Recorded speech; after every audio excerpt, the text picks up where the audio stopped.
Para sederek patunggilan ingkang kinasih, mugi kasarasan lan katentreman saking Gusti tansah panjenengan raosaken ing gesang padintenan. Pinanggih kalian kula Johan Kristantoro saking GKJ Bekasi Timur ing Sabda Winedar edisi Kemis 23 Oktober 2025. Sabda Winedar ing dinten menika kanthi jejer pemut lan tulodo. Sabda pangandikanipun Gusti badhe kita waos saking kalih Timotius bab 3 ayat gangsal B ingkang mekaten suraosipun. Dohono wong-wong kang kaya mangkono iku. Buminal ngolah jangan jipang, goreng bakwan jagung karo nyambel terasi. Trisno mangan telap-telep merga kuwi sing dadi karemane. Ora suwe tresno kaselek merga oleh mangan disambi nonton TV. Buminal enggal njupukake banyu ngombe. Nek mangan aja kesusu.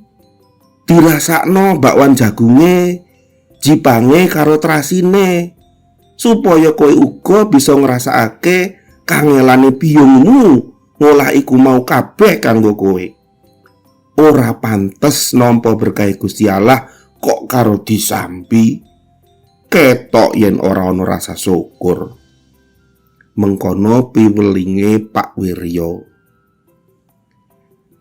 Dateng Timotius, Rasul Paulus ngemutaken bilih ing dinten-dinten wekasan badhe wonten tiang-tiang ingkang ketingalipun ibadah nanging tetep nindakaken bab ingkang cengkah kalian karsaning Allah. Tentu lampah ingkang mekaten boten dados karsaning Allah, satemah ndatengaken paukuman. Mila Rasul Paulus ngemutaken supados Timotius nebi tiang-tiang ingkang mekaten. Tentunipun para pandherek ing Sang Kristus mboten kepengin nampi paukuman.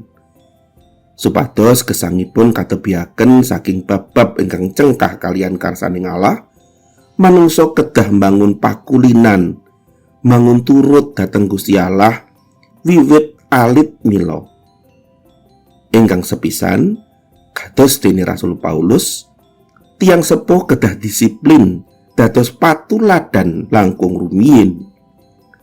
Tentu mboten prayogi menawi lare sami gadahi pakulinan awon awit ningali pakulinanipun tiyang sepuhipun. Kaping kalih, tiyang sepuh sampun ngantos bosen ngemutaken saderengipun lare dados kulino.